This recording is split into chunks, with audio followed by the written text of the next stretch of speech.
നമസ്കാരം. ഇന്നത്തെ പ്രധാന വാർത്തകളും വിശേഷങ്ങളും നോക്കാം. ആദ്യം കേരള കൗമുദി. കേരള കൗമുദിയിൽ ഇന്നത്തെ ഏറ്റവും പ്രധാനപ്പെട്ട വാർത്തയായി നൽകിയിട്ടുള്ളത് ഖേദം പ്രകടിപ്പിച്ച് മോഹൻലാൽ വെട്ടിയ എമ്പുരാൻ ഇന്നു മുതൽ എന്ന തലക്കെട്ടോടുകൂടിയുള്ള വാർത്തയാണ്. അതിൽ ഒരു കാർട്ടൂണും ഒപ്പം നൽകിയിട്ടുണ്ട്. തമ്പുരാൻസ് എന്ന തലക്കെട്ടോടുകൂടിയാണ് കാർട്ടൂൺ നൽകിയിട്ടുള്ളത്. അതിലൊരു മരത്തിൽ മോഹൻലാലിനെ കെട്ടിയിട്ടിരിക്കുന്നു. ED എന്ന നായിയുമായി നരേന്ദ്രമോദിയും അമിത്ഷായും നിൽക്കുന്നു. താഴെ രാജീവ് ചന്ദ്രശേഖർ, അതുപോലെ BJPയുടെ മറ്റ് നേതാക്കന്മാർ, ഇടതുഭാഗത്ത് നിറകണ്ണുകളോടുകൂടി പിണറായി വിജയൻ മുഖ്യമന്ത്രി നിൽക്കുന്ന ചിത്രം. ഇങ്ങനെയാണ് ആ വാർത്തയുടെ കാർട്ടൂൺ നൽകിയിട്ടുള്ളത്. എമ്പുരാൻ രാഷ്ട്രീയ വിവാദത്തിന് വഴിവെച്ചതോടെ മോഹൻലാൽ ഖേദം പ്രകടിപ്പിച്ചെങ്കിലും വിഷയം കെട്ടടങ്ങുന്നില്ല. മോഹൻലാലിൻ്റെ സമൂഹ മാധ്യമത്തിലെ കുറിപ്പ് പങ്കുവെച്ച് സംവിധായകൻ പൃഥ്വിരാജ് നിലപാട് വ്യക്തമാക്കിയെങ്കിലും ചർച്ചകൾ തിളച്ചുമറിയുകയാണ്. തീർച്ചയായും മലയാള സിനിമയിലെ ഏറ്റവും ബ്രഹ്മാണ്ഡമാർന്നൊരു ചിത്രമായി കടന്നു വരുന്നു. ആദ്യ ദിവസം തന്നെ വലിയ കളക്ഷനുകൾ നേടുന്നു. പിന്നീട് പല ആരോപണങ്ങളും ഉണ്ടാകുന്നു. ഒരു സിനിമയെ സിനിമയായി കാണാൻ കഴിയാത്ത ഒരു രാഷ്ട്രീയ സാഹചര്യം, ഒരു സാമൂഹ്യ സാഹചര്യം നിലവിൽ കേരളത്തിലും വരുന്നുണ്ടോ എന്ന് സംശയിക്കേണ്ട തരത്തിലേക്കാണ് കാര്യങ്ങൾ പോകുന്നത് എന്നാണ് ഇതിൽ ബോധ്യപ്പെടുന്ന ഒരു കാര്യം. അതിൻ്റെ ഇടതുഭാഗത്തായി ഇന്നത്തെ റംസാനുമായി ബന്ധപ്പെട്ട ഒരു ചിത്രം നൽകിയിട്ടുണ്ട്. മുണ്ടക്കൈ ചൂരൽമല ഉരുൾ ദുരന്തത്തിന് ശേഷമുള്ള ആദ്യ പെരുന്നാളിന് നിറം നൽകാൻ ശ്രമിക്കുന്ന കുട്ടികൾ താൽക്കാലിക പുനരധിവാസ കേന്ദ്രമായ കൽപ്പറ്റ കാരപ്പുഴ ക്വാർട്ടേഴ്സിൽ നിന്നുള്ള ദൃശ്യമാണ് നൽകിയിട്ടുള്ളത്. നിറഞ്ഞ ചിരിയോടുകൂടി സങ്കടങ്ങളെല്ലാം ഉള്ളിലൊതുക്കിക്കൊണ്ട് അവർ ചിരിക്കുന്ന ഒരു ചിത്രം കേരളവും നൽകിയിരിക്കുന്നു. അതിന് താഴെ നാളെ മുതൽ മാറും സാമ്പത്തിക കാര്യം, ട്രോൾ, ഭൂനികുതി, കോടതി ഫീസ് കൂടും എന്നുള്ളതാണ് ആ വാർത്ത. ഏപ്രിൽ 1 മുതലാണ് അത് കൂടുക എന്ന് നേരത്തെ പറഞ്ഞിരുന്നു. അതായത് കേന്ദ്ര സംസ്ഥാന ബജറ്റ് പ്രഖ്യാപനങ്ങൾ നടപ്പിലാവുന്ന നാളെ മുതൽ സാമ്പത്തിക മേഖലയിൽ വിപുലമായ മാറ്റങ്ങൾക്ക് തുടക്കമാവും. ധനമന്ത്രി നിർമ്മല സീതാരാമൻ അവതരിപ്പിച്ച കേന്ദ്ര ബജറ്റിലെ പുതിയ സ്കീം പ്രകാരം 12 ലക്ഷം രൂപ വരെ വരുമാനമുള്ളവർ ആദായ നികുതി നൽകേണ്ടതില്ല. പ്രത്യേക നിരക്കുകൾ നിശ്ചയിച്ചിട്ടുള്ള മേഖലകളിൽ നിന്നുള്ള വരുമാനത്തിന് 12 ലക്ഷം രൂപ പരിധി ബാധകമായിരിക്കില്ല. കേരളത്തിലേക്ക് വരുമ്പോൾ കേരളത്തിൽ ഭൂനികുതി സ്ലാബുകൾ 50% വർദ്ധിക്കും. ഭൂമിയുടെ പാട്ടനിരക്കും പരിഷ്കരിച്ചിട്ടുണ്ട്. ദിവസവേതന കരാർ ജീവനക്കാരുടെ വേതനം 5% വർദ്ധിക്കും. കോടതി ഫീസുകളും വർദ്ധിക്കും. ഇലക്ട്രിക് വാഹനങ്ങളുടെ നികുതി പുനഃക്രമീകരിക്കും. കോൺട്രാക്ട് കാരേജ് നികുതി ഘടക ഏകീകരിക്കുന്നതിനാൽ ടൂറിസ്റ്റ് ബസ് നിരക്ക് വർദ്ധിക്കും. 15 വർഷം കഴിഞ്ഞ വാഹനങ്ങൾക്ക് 50% നികുതി വർദ്ധിപ്പിക്കും എന്നടക്കമുള്ള കേരളത്തിൻ്റെയും മാറ്റങ്ങൾ ഏപ്രിൽ 1 മുതലാണ് ആരംഭിക്കുന്നത് എന്നുള്ളൊരു മുന്നറിയിപ്പാണ് കേരള കൗമുദി നൽകുന്നത്. അതിൻ്റെ വലതുഭാഗത്തായി ആശാസമരം 50-ാം ദിവസം ഇന്ന് മുടിമുറച്ച് പ്രതിഷേധം. ശക്തമായ പ്രതിഷേധങ്ങളുമായി മുമ്പോട്ട് പോവുകയാണ് ആശാ വർക്കർമാർ.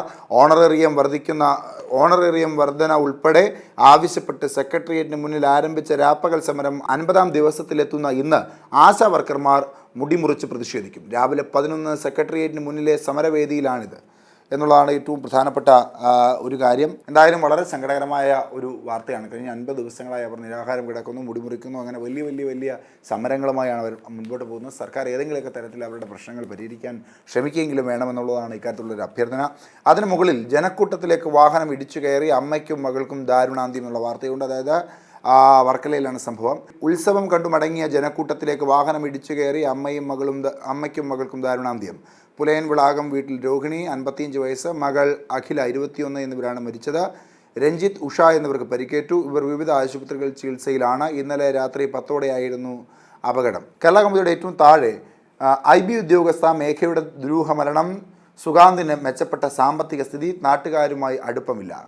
അതായത് IB ഉദ്യോഗസ്ഥ മേഘയുടെ മരണവുമായി ബന്ധപ്പെട്ട് ആരോപണ വിധേയനായ സുഗാന്ത് സുരേഷ് ഒളിവിൽ പോയത് മാതാപിതാക്കളോടൊപ്പമെന്ന് സൂചന. ഇപ്പോൾ എടപ്പാൾ ശുഗപുരത്തെ വീട് 4 ദിവസമായി പൂട്ടിക്കിടക്കുകയാണ്. എല്ലാവരുടെയും ഫോൺ സ്വിച്ച് ഓഫ് ആണ് എന്നുള്ളതാണ് ആ വാർത്ത. വിവാഹത്തിന് സമ്മതം പക്ഷേ എന്ന തലക്കെട്ടോടുകൂടി ഒരു കോളവും അതിനോടൊപ്പം നൽകിയിട്ടുണ്ട്. അതായത് സുഗാന്തുമായുള്ള വിവാഹം നടത്തിക്കൊടുക്കാൻ തയ്യാറായിരുന്നുവെന്ന്, എന്നാൽ മകളെ സാമ്പത്തികമായി ചൂഷണം ചെയ്യുകയായിരുന്നു അയാളുടെ ലക്ഷ്യമെന്നും മേഘയുടെ പിതാവ് മധുസൂദനൻ പറഞ്ഞു എന്നുള്ളതാണ് ആ കോളത്തിലെ പ്രധാനപ്പെട്ട കാര്യം. അതിനോടൊപ്പം അതിനിടത് ഭാഗത്തായി നാഗ്പൂർ RSS ആസ്ഥാനത്ത് ഇന്നലെ സന്ദർശനം നടത്തി പ്രധാനമന്ത്രി നരേന്ദ്രമോദി RSS സ്ഥാപകൻ കേശവ് ബൽറാം ഹെഡ്ഗേവാറിൻ്റെ സ്മൃതി കുടീരത്തിൽ പുഷ്പാർച്ചന നടത്തുന്ന ചിത്രമാണ് നൽകിയിട്ടുള്ളത്. ഒപ്പം അതിൻ്റെ ഇടത് ഭാഗത്തായി തലവര എന്ന കാർട്ടൂൺ പരമ്പരയിൽ എമ്പുരാൻ വിവാദങ്ങൾ ഒഴിവാക്കും, L1 മതിയായിരുന്നു എന്നുള്ളതാണ് ആ കാർട്ടൂണിൻ്റെ തലക്കെട്ടായി നൽകിയിട്ടുള്ളത്. CPMൻ്റെ മുഖപത്രമായ ദേശാഭിമാനിയാണ് എടുത്തത്. അതിൽ പറഞ്ഞിരിക്കുന്ന ഏറ്റവും പ്രധാനപ്പെട്ട വാർത്ത, ലഹരി യുവാക്കളിലെ അക്രമോത്സുകത, കർമ്മ പദ്ധതിക്ക് ഏപ്രിൽ തുടക്കം.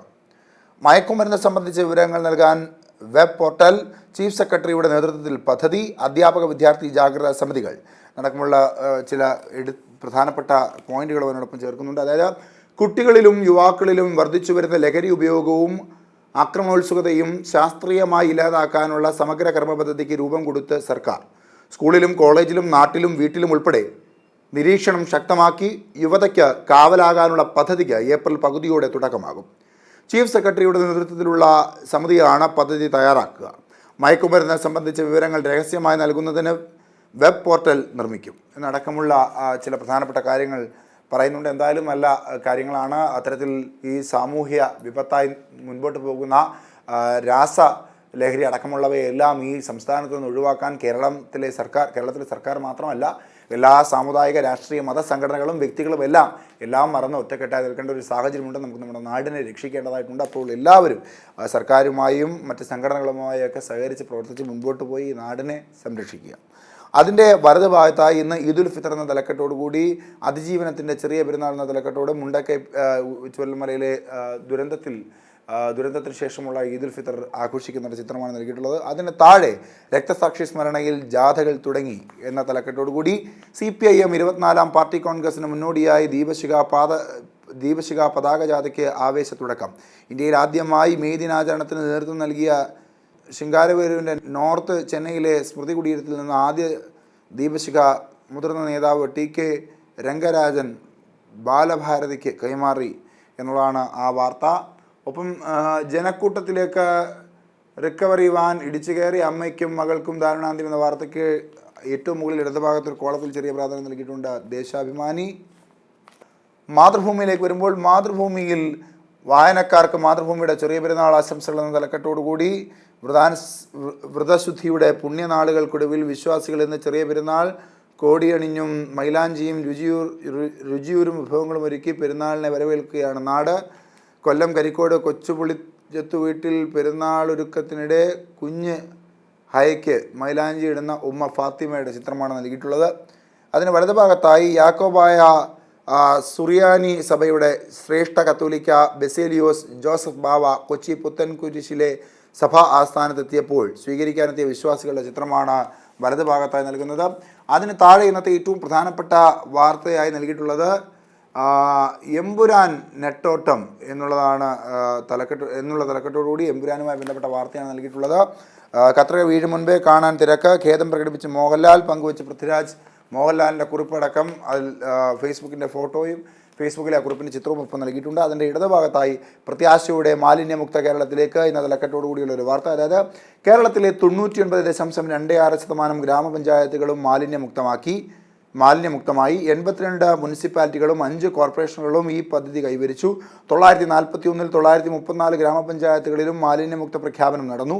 ഞായറാഴ്ച അന്താരാഷ്ട്ര ശൂന്യ മാലിന്യ ദിനത്തിൽ അതത് തദ്ദേശ സ്ഥാപനങ്ങളിലായിരുന്നു പ്രഖ്യാപനം. ഏപ്രിൽ 9-ന് തിരുവനന്തപുരത്ത് നടക്കുന്ന വൃത്തി കോൺക്ലേവിൽ മുഖ്യമന്ത്രി പിണറായി വിജയൻ സംസ്ഥാനതല പ്രഖ്യാപനം നടത്തും എന്നുള്ളതാണ് ഏറ്റവും പ്രധാനപ്പെട്ട വാർത്തയായി മാതൃഭൂമി നൽകുന്നത്. നാളെ ഏപ്രിൽ 1 നികുതിയും ഫീസും സേവനങ്ങളിലും ഇനി മാറ്റങ്ങളേറെ. ആദായ നികുതി പുതിയ രീതിയിൽ 12 ലക്ഷം വരെ നികുതി ബാധ്യത ഒഴിവാക്കും.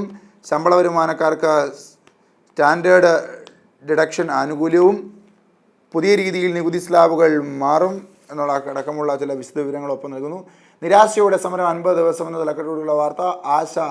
ആശ്വാസം തേടുന്നത് ശരിയല്ലാത്ത ഇടപെടലുകൾ എന്നടക്കമുള്ള വ്യത്യസ്തമാർന്ന ഒരു ചിത്രവും തലക്കെട്ടുമൊക്കെ നൽകിയാണ് ആശാപ്രവർത്തകരുടെ 50-ാം ദിവസം സമരത്തെപ്പറ്റി പറയുന്നത്. അവരിന്ന് മുടിമുറിച്ച് പ്രതിഷേധിക്കുകയാണ്. ശക്തമായ പ്രതിഷേധമാണ് അവരുടെ ഭാഗത്തുനിന്നുണ്ടാകുന്നത്. ജനക്കൂട്ടത്തിനിടയിലേക്ക് വാഹനം ഇടിച്ചു കയറി അമ്മയും മകളും മരിച്ചു എന്ന വാർത്തയ്ക്ക് മാതൃഭൂമിയും പ്രാധാന്യം നൽകുന്നുണ്ട്.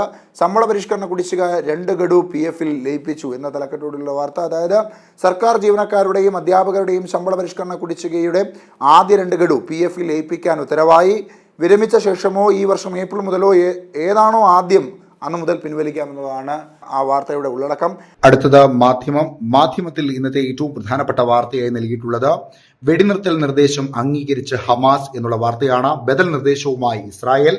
കുരുതികൾക്കിടെ ഈദ് ഉൽ ഫിത്തർ ആഘോഷിച്ച് ഫലസ്തീനുകൾ എന്ന വാർത്തയ്ക്ക് പ്രാധാന്യമേറെ നൽകുന്നു. അതിന്റെ മുകളിലായി ഈദ് ഉൽ ഫിത്തർ ആഘോഷിക്കുന്ന ഒരു ഉമ്മയുടെയും കുറച്ച് മക്കളുടെയും ചിത്രം നൽകിയിട്ടുണ്ട്. അതിന് വലതുഭാഗത്തായി ഇരുൾക്കാലവും കടന്ന അവർക്കിന്ന് നോവ് പെരുന്നാൾ എന്ന തലക്കെട്ടോടുകൂടി മുണ്ടക്കൈ ചുവൽമല ദുരന്ത നിവാസികൾ പെരുന്നാൾ ആഘോഷിക്കുന്നതുമായി ബന്ധപ്പെട്ട വാർത്ത നൽകുന്നു. അതിന് താഴെ പത്രത്തിന്റെ താഴെയായി 3 മിനിറ്റ് വെട്ടി ഇന്നു മുതൽ പുതിയ എമ്പുരാൻ വിവാദത്തിൽ ഖേദം പ്രകടിപ്പിച്ച് മോഹൻലാൽ എന്ന വാർത്തയ്ക്ക് വലിയ പ്രാധാന്യമുണ്ട്.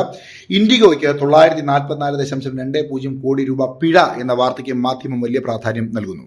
ഇനി മലയാള മനോരമയിലേക്ക് വരുമ്പോൾ മലയാള മനോരമയിൽ ഇന്നത്തെ ഏറ്റവും പ്രധാനപ്പെട്ട വാർത്ത നഗരം നയം കമ്മീഷൻ റിപ്പോർട്ട് മുഖ്യമന്ത്രിക്ക് കൈമാറി, നഗരങ്ങൾക്ക് ബ്രാൻഡിംഗ് എന്നുള്ള വാർത്തയാണ്. തൃശൂരും കൊച്ചിയും ഫിൻടെക് ഹബ്, കോഴിക്കോട് സാഹിത്യ നഗരം, കണ്ണൂർ ഫാഷൻ സിറ്റി, തിരുവനന്തപുരം കൊല്ലം വിജ്ഞാന ഇടനാഴി. പ്രാദേശിക പ്രത്യേകതകൾ പരിഗണിച്ച് നഗരങ്ങളെ ബ്രാൻഡ് ചെയ്യണമെന്ന് കേരള നഗര നയ കമ്മീഷൻ റിപ്പോർട്ട്. തൃശൂരിനെയും കൊച്ചിയെയും ധനസാങ്കേതിക വിദ്യ ഹബ്ബ്, പാലക്കാടും കാസർഗോഡും വ്യവസായ സ്മാർട്ട് സിറ്റികൾ, ഗവേഷണ പ്രോത്സാഹനത്തിന് തിരുവനന്തപുരം കൊല്ലം വിജ്ഞാന ഇടനാഴി, കണ്ണൂർ ഫാഷൻ സിറ്റി എന്നടക്കം വിവിധ ജില്ലകൾക്ക് പ്രാദേശിക തലത്തിലുള്ള പ്രാധാന്യം അനുസരിച്ചുകൊണ്ട് ഓരോ പേരുകൾ നൽകുക എന്ന തീരുമാനമാണ് എടുത്തിട്ടുള്ളത്. അതുമായി ബന്ധപ്പെട്ട് വാർത്ത നൽകിയിരിക്കുന്നു. അതിന്റെ ഇടതുഭാഗത്തായി പെരുന്നാൾ മൊഞ്ചിൽ എന്ന തലക്കെട്ടോടുകൂടി പെരുന്നാൾ ആഘോഷിക്കുന്ന ഒരു കുടുംബത്തിന്റെ ചിത്രം നിറചെരിയോടുകൂടി അവതരിക്കുന്ന ചിത്രമാണ് നൽകിയിട്ടുള്ളത്. അതിന് താഴെ എമ്പുരാൻ വിവാദം ഖേദമറിയിച്ച മോഹൻലാൽ, FB പോസ്റ്റ് ഷെയർ ചെയ്ത് പൃഥ്വിരാജ് എന്നുള്ള വാർത്തയ്ക്ക് പ്രാധാന്യമേറെ നൽകുന്നു. അതിന് താഴെയായി മറ്റൊരു പ്രധാനപ്പെട്ട വാർത്ത സെസ് ഭരണം സമ്മതം മൂളി CPM കേന്ദ്ര നേതൃത്വം എന്നുള്ള വാർത്തയാണ്. അതായത് വരുമാനം കൂട്ടാൻ കടുത്ത നടപടികളാകാമെന്ന് രാഷ്ട്രീയ അവലോകന റിപ്പോർട്ടിൽ സൂചന എന്ന വാർത്ത. കേരളത്തിൽ വിഭവ സമാഹരണത്തിന് നികുതി വർധനവും സെസ്സും അടക്കം സംസ്ഥാന നേതൃത്വത്തിന്റെ കടുത്ത നടപടികൾക്ക് അനുമതി നൽകാനൊരുങ്ങി CPM പാർട്ടി കോൺഗ്രസ് എന്നുള്ള വാർത്തയ്ക്കാണ് പ്രാധാന്യമേറെ. ഛത്തീസ്ഗഡിൽ 50 മാവോയിസ്റ്റുകൾ കീഴടങ്ങി എന്നുള്ള വാർത്തയ്ക്കും ചെറിയ പ്രാധാന്യം നൽകുന്നുണ്ട്. ആശാ സമരം ഇന്ന് 50ാം ദിനത്തിലേക്ക് കടക്കുന്നു, മുടിമുറിച്ച് പ്രതിഷേധിക്കും എന്നുള്ളതാണ് ഏറ്റവും പ്രധാനപ്പെട്ട വാർത്ത. ശ്രേഷ്ഠ ഭാവയ്ക്ക് രാജകീയ വരവേൽപ്പ് എന്ന വാർത്തയ്ക്ക് മലയാള മനോരമയ്ക്കുള്ളിലും വലിയ പ്രാധാന്യം നൽകുന്നുണ്ട്. കുഞ്ചുകുറുപ്പ് എന്ന കാർട്ടൂൺ പരമ്പരയിൽ ആശാ വർക്കർമാരുടെ സമരം ഇന്ന് 50ാം ദിവസം. സാംസ്കാരിക മന്ത്രിയുടെ നാക്കിൽ ഒരു കണ്ണു വേണം എന്നുള്ളതാണ് ആ കാർട്ടൂണിന് തലക്കെട്ടായി നൽകിയിട്ടുള്ളത്.